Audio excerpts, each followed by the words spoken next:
Hello, ladies and gentlemen. It's Ukrainian show on Pod TV. My name is Sasha Star, and our guest today is Dr. Jonathan Lockwood. Welcome to the show, Jonathan. Well, thank you, Sasha. Glad to be here as always. Good thing, Yeah, good thing you've got me here as your guest. Otherwise, you'd have to be sitting here by yourself saying, "Oh well, I've got no guest today. no guess whatsoever. Yeah, I got to do it solo." yeah. What's interesting, Jonathan? We're witnessing now the complete collapse of the world order. There is none. There is a complete collapse of diplomacy. There is no diplomacy anymore. There is a complete collapse of all kind of so-called guarantees, security guarantees, all kind of guarantees. Ukrainian shows very clearly it's the Ukrainian army can provide guarantees. No one else in the world, and Ukraine doesn't need anybody. It doesn't need anybody whatsoever for its peace negotiations with Russia, for anything. They have to just keep killing 1,500 Russians a day. That's a guarantee. That's a guarantee. It's measurable. It's tangible. That's your guarantee. The rest, all the rest is a garbage. I'm hard pressed to disagree with you on that score, Sasha, because President Trump right now he's not acting like an isolationist president. He is acting like the sheriff in a Wild West movie who has just arrived in town, and basically announcing to the world there's a new sheriff in town. And so now he is taking action to drive back or set back on their heels the ones he perceives as being the greatest threats to American national security interests. And he is not relying necessarily on alliances or negotiations, or even, as you referred to in the past, Geschäft diplomacy to do that. He is taking action unilaterally, and in certain cases in conjunction with Israel, quite naturally in the Middle East. So right now you have a situation where President Trump is using the U.S. military to execute short duration military operations, and he is genuinely keeping them short duration. He apparently is taking care not to make these interventions of such a duration that they threaten to become so-called forever wars. He is not advocating that. He is throwing very sharp military punches in order to achieve certain objectives and gain time. Set back the timetables of certain nations, such as Iran, to develop nuclear weapons. This operation by itself may not necessarily guarantee permanently Iran's ability not to develop nuclear weapons, but it will buy time, most certainly at that.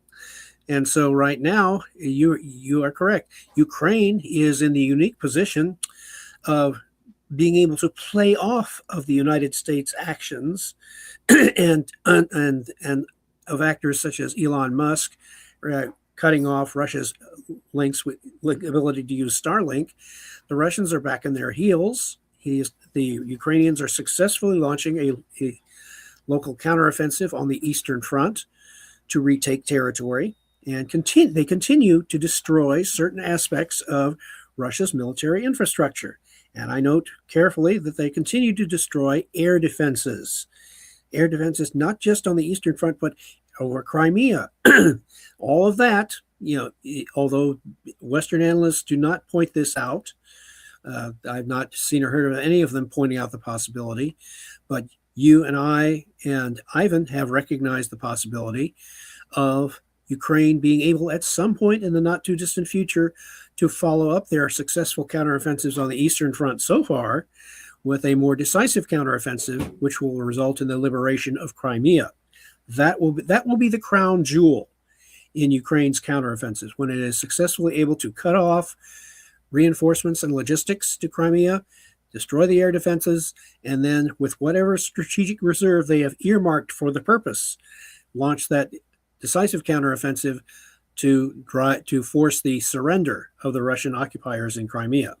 That is what I am waiting and watching for with great interest, and I'm sure you are too. So right now it is I hate to use the word exciting, because it reminds me all too much of what the late General Robert E. Lee once said. He was quoted as saying, "It is well that war is so terrible. Otherwise, we should grow too fond of it." And there is a certain truth. There is a certain truth to that. And and while it is gratifying to see Ukraine successfully building its own defense capability and becoming, quite arguably, I would say with considerable justification, the most powerful and experienced military power in Europe at this point. And they're even taking the lead in such things as drone warfare, utilizing them in new and creative ways, which the U.S. military is taking note of this. And I suspect they will be perfectly willing to take the Ukrainians' lead and learn from the Ukrainian experience.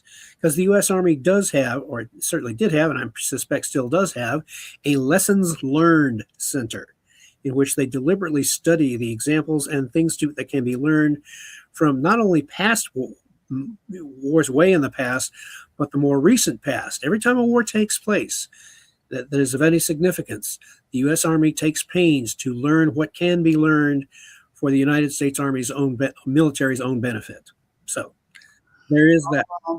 Jonathan, maybe they're not very good learners, because it seems to me that U.S., by spending annually $1 trillion on its army, does not have even a fraction of the drone defenses what Ukraine has. Interestingly enough, U.S. already approached Ukraine about possible transfer for their experience, and Ukraine's answer. And that's what the U.S. Army is recognizing this, and they are steadily recognizing that this could be a very cost-effective measure for U.S. armed forces in the future, so that they will not have to, spend such large sums on other weapons. And what Trump immediately said following that, from Zelensky agreements to supply it, he said that Zelensky is the only obstacle on the way to a peace between Russia and Ukraine.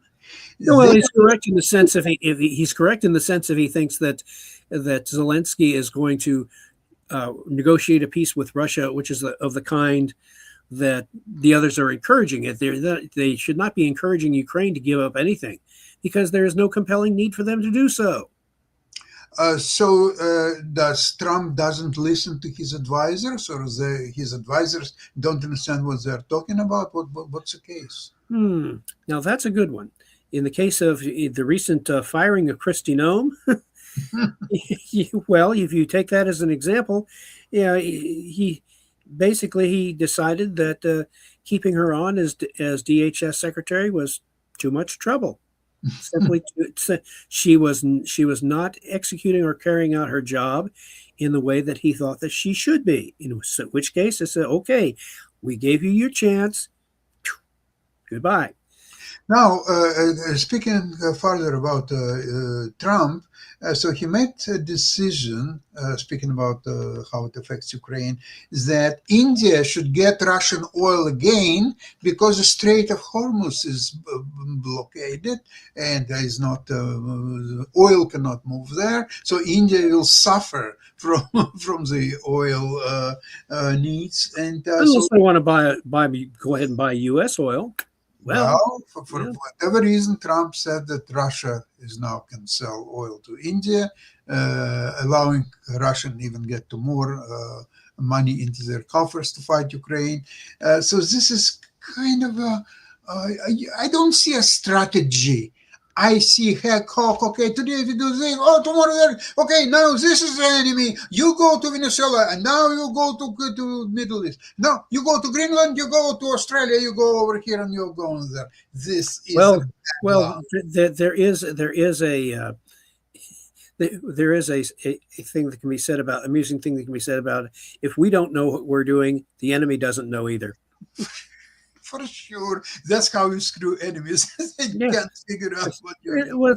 It's like remember what the German generals, Nazi German generals, said about the U.S. Army after the war. He said that the reason the U.S. Army does so well in wartime is that war is chaos, and the U.S. Army practices chaos on a daily basis.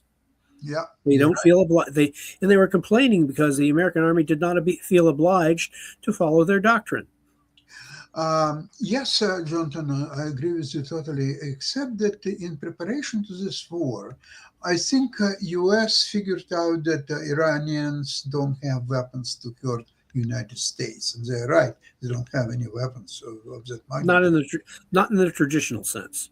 Yeah, but exactly, you're right. But what they didn't figure out, or they just decided to ignore it completely, is the damage that Iran can inflict on U.S. military bases, the friends of U.S. In the region, all this oil wealthy countries, and probably even more beyond that. And never mind Israel, because Israel is part of the war anyway. So in this case, I was listening to interview with General Hodges, and Oh he yes. said there is a huge difference between Iran 8 months ago and Iran today. What's the difference? The difference is there that this devastating attack of Israel plus U.S. B-2 bombers and Iran had to settle for some kind of a peace, if you can call it a peace.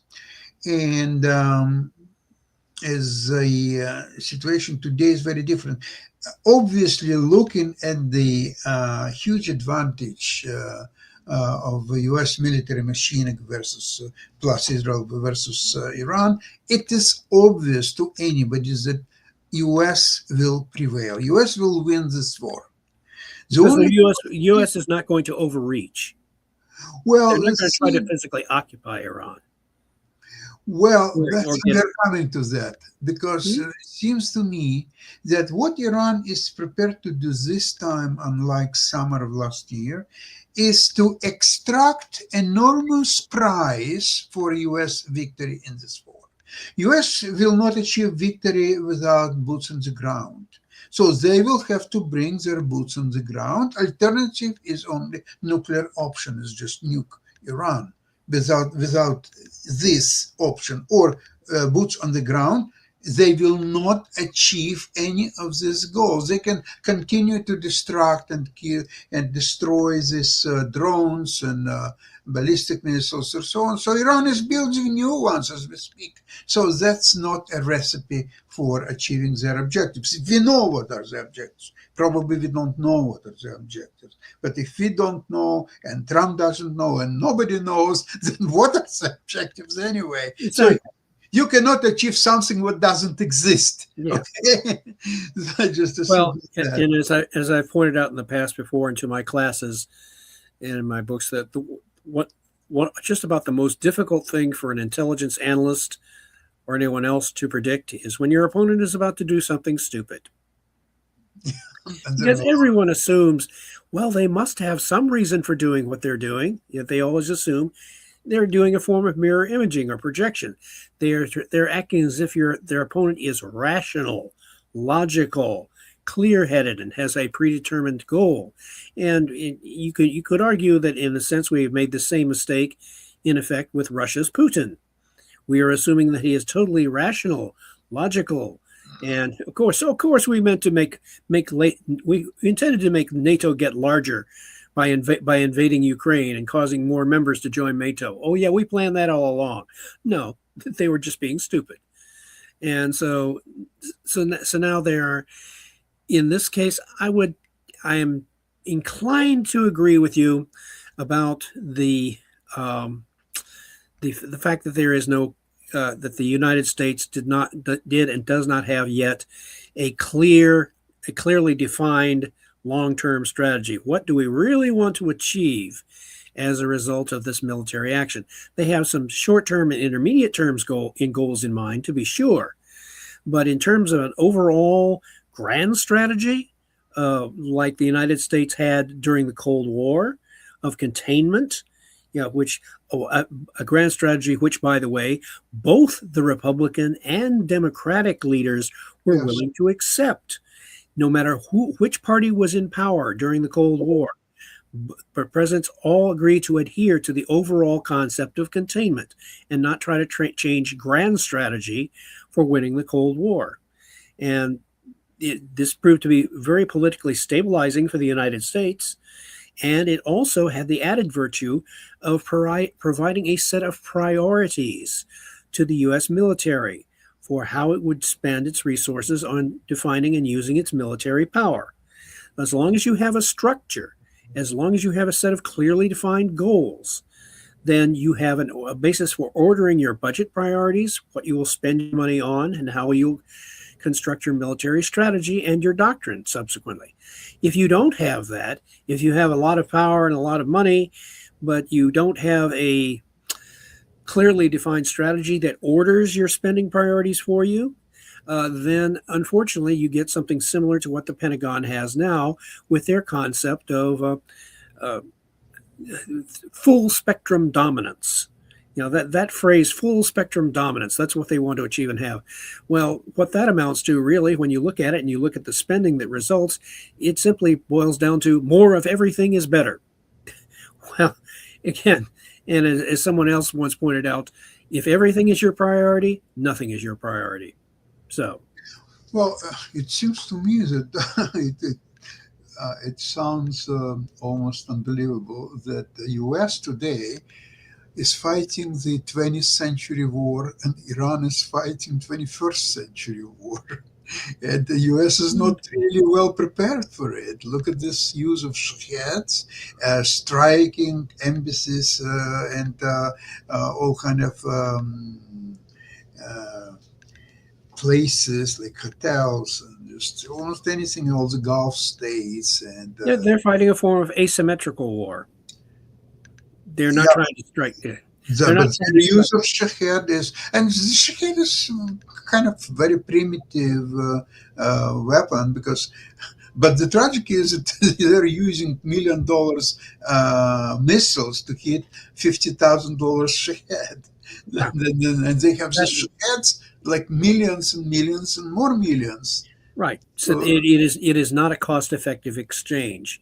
And so that is why the U.S. military, to its credit, is in fact consulting with the Ukrainians to get cheaper means of anti-drone defense, which can engage and destroy drones on a relatively more equal cost basis, thus neutralizing the inherent advantages of mass numbers of drones. So that it's becoming you're learning how to fly the plane while the plane is already in flight. So it gets exciting. So they have to be able to adapt quickly. And one of the strengths of the U.S. military, certainly traditionally, as in past wars, especially in World War II and in wars after that, was the ability of the U.S. military, the soldiers on the ground, to improvise, to be able to change and decide, okay, doctrine isn't working, we've got to come up with a different solution. That's what happened on the beaches of Normandy, on Omaha Beach in World War II. They went in there with their preset plan. They thought they had it set. It was not working out. The Germans there at Omaha Beach were much stronger than expected. And the troops on the beach, not the generals, not the colonels, not the high-ranking officers, but the sergeants and the lieutenants on the beach had to figure out, okay, we got to figure out how to get off this beach. And so they did. They improvised, and the offensive on Omaha Beach, the offensive attack on Omaha Beach was successful as a result of this. And of course, you know the rest. Yeah, it's tactical improvisation. It's very difficult to imagine how you can improvise against shaheds, which are flying on and on, 24 hours a day, 5 over here, 6 over there, 7 over here, those exploded, those you neutralize, and one actually hit the target finally. This is unbearable. Yeah. And what that is similar to is the German use of V1s during World War II. Those were the first pilotless drones. They Yeah. were like flow line. They would come in low and slow, very visible. You could hear them, you could see them, and they were coming over in large numbers. And for improvisation, the RAF had a clever solution. They would have their fighter planes go parallel next to the drone, next to the V1. The pilot would tip the wing of the V1 so that it will go spiraling into the channel. That was one way to stop it. Yeah, works great one-on-one. The only problem with that was there were a limited number of RAF fighter pilots who could go out and execute that maneuver, and the Germans were launching these things constantly. About an estimate over 10,000 of these they launched. They just fired them in the general direction of England and hoped that it would hit something. And again, that was a terror weapon. It was not a precisely. It was not something that they could control where the thing was going to go. And so there is a parallel.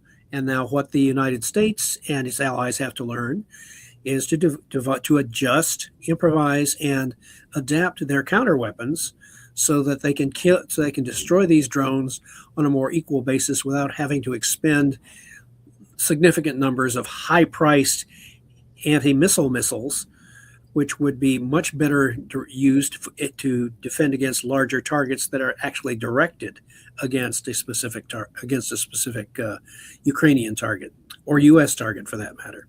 So it's a fascinating dynamic. It's continuously changing, and you're seeing a contest between the ability of the Iranians to execute asymmetric warfare with their Shahed drones, with the ability of their opponents or their targets to improvise, adapt, and defend. And that process will continue. It will eventually balance out. Jonathan, you know that Iranians are the most fanatical people in the world of all time. Considering they have been effective, essentially waging war of one form or another against the United States, according to our leadership, and I would be hard pressed to disagree with them, for 47 years, essentially since 1979, when the Iranians first took hostages in the American embassy. And that proved to be the enduring headache of President Jimmy Carter. They would not negotiate with him. The one military operation that he attempted to try to free the hostages failed miserably, because that reflected that the U.S. military had not yet fully adapted its military to adapting to such operations as taking of hostages. And it wasn't until the Iranians, just to spite President Carter, waited until President Ronald Reagan came into office. And you notice when Reagan came into office, they released the hostages. Yes, they did, absolutely. So there is something to be said for having an excellent reputation and a reputation for strength and decisiveness, which is what President Reagan took full advantage of. So he did not have to undertake a military operation to release the hostages. So that is one of the rare instances in which display of strength and, to a certain extent, diplomacy actually worked. But it's diplomacy that is backed by significant military power and perceived decisiveness. Now speaking of international situation, and that explains the fanatical Iranian approach to the situation, is that European countries refuse to support United States in its war against Iran. And you know why? I think they are mindful about the security for their citizens. They understand if they would become targets. They will become targets. But the Iranians would have no problem with trying to make the rest of the European countries targets by whatever means they have available, if they are seen supporting the United States. Okay, well, given that, and the Israelis don't care if they are perceived as being allies of the United States. So that is why the U.S. and Israel can afford to be perceived as acting jointly and in firm cooperation against Iran. because it's not going to do any good from their perspective for them to be nice. Well, see, the United States also, okay, it's isolated. It's too far from Iran. Iran doesn't have any means to harm United States. Yet it can harm United States interests in the Yeah. Gulf states and elsewhere. And it seems to me, with the Strait of Hormuz now being blockaded, so the price of oil is approaching $90 a gallon, which will spell $3.50 to $4 a gallon on U.S. Gasoline stations. You're talking about a long war or medium-term war, or what are we talking about? How U.S. people will, which support the war, probably 25% of them, how they will continue to support the war with this so-called side effects? The, Actually, the intent of the administration is to keep the duration of the war short enough and yet intense and decisive enough to have not only the desired military effect of delaying or reducing Iranian capability to produce missiles and hopefully by extension their capacity to produce nuclear weapons, but also by limiting Iran's ability to project power and inflict damage, uh, they are probably calculating that they will be able to scale back their military effort after not too long a period of time. You basically take it off the front pages and again, once again, engage in economic and military pressure, diplomatic pressure, and just let it play out. And the Israelis, they're probably also counting on the Israelis to inform them and use whatever means of intelligence and gathering they have and whatever means they have from within Iran itself to keep them informed about what is going on and how effective or how rapidly they are recovering, if at all. They want to inflict enough damage with a short-term military operation to essentially buy time. Some may say that's just kicking the can down the road. I would say this is more a case of, to use the boxing analogy once again, of flicking a hard jab in your opponent's face to keep him off balance. And that is what they're right now. The United States is just throwing hard jabs to inflict damage. It's not trying to decisively defeat Iran, but it is disrupting their plans and greatly slowing down their own timetable. So that is something.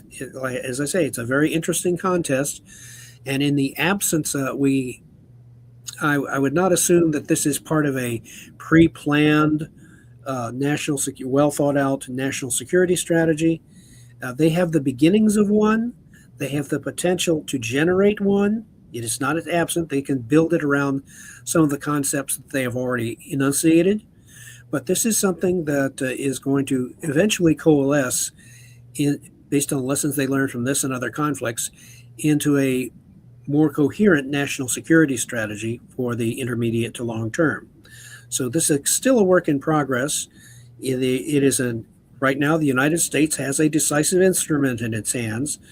And the only problem with that is when you have a decisive instrument like the U.S. military, it's like the old saying, if you have a hammer, every problem looks like a nail. But Jonathan, it's been available to the United States for a long, long time. Oh, yeah. And, well, it's had varying degrees of effectiveness. It hasn't always been as effective as it is now. Is it effective, in your opinion, now? It is effective to the extent that as one of my friends once said, the purpose of the United States Army is to kill people and break things. That's probably kill people and break things. Okay, we're real good at doing that. Yeah, surgical strikes, nation building. No, not so good at that. Where it's never been, in very rare examples where the U.S. Army is actually engaged in nation building, and that is usually after the termination of a conflict, such as in World War II, in Germany and Japan. You could say that the occupying forces actually ended up doing a certain amount of nation building to the extent that creations like Nazi Germany or Imperial Japan would never rise again to threaten the West. So to that extent, it has worked. but those are isolated examples. Yeah. Those are isolated examples which really prove the norm, that military power is, by itself, is not an instrument for, creating a permanent peace, unless you want to talk about, for example, Pax Romana, the Roman peace, which is basically where the Roman army, the Roman Empire was the dominant power in the Mediterranean and all of the known world. Yeah, well, that required for its time an enormous expenditure of resources and taxes and things like that, and that is not something that we can't do that kind of extensive dominance. We should not. I argue that we should strive to be the world's geopolitical balancer. You have to be able to use just enough military power at selected times and in conjunction with our allies to maintain stability and prevent our adversaries from gaining dominance in areas critical to U.S. national security. Again, too bad that people on the top of USA hierarchy don't listen to you more often. Well, I would have, Sasha, I would have to ask myself the question: do I really want to step into the middle of this food fight? Really? I see what happens to cabinet officers who have to testify before Congress. And so, okay, yeah, I watch this and I say, to be sure, I have thought about, given long periods of thought, to what I would do were I in such a position to have to testify before Congress, and for a confirmation hearing, and say, okay, and my best strategy really would be to, number one, deflect with humor wherever possible. Yes. If you can get the other side to laugh, if you could take them off balance by getting them to laugh and lowering the level of tension, because you'll note from a lot of these confirmation hearings, these people on the Trump team, they either don't have a sense of humor, or they leave it at the front door and don't take it with them. And a sense of humor can do wonders for diffusing a situation, for lowering the level of tension and getting people to discuss disagreements more rationally and with less animus that would otherwise take place. So I would be in the frame of mind to say, I'm here to help. I'm here to help. I'm not here to throw bricks at the other side. I'm here to, well, it's kind of like, I like what Abraham Lincoln once said when he was asked about how certain members of his cabinet were making trouble for him and how he managed to handle the situation. And his response was, do I not destroy my enemies when I make them my friends? That's a good approach to take. That's a really great saying. Yeah, absolutely. Jonathan, thank you so much for today's program. I think we covered a lot of ground, and looking forward to continue on Tuesday, same place, same time. Excellent. Have a great weekend to all of you. And Jonathan, see you next week on Tuesday. Excellent. Bye, everybody. Thanks.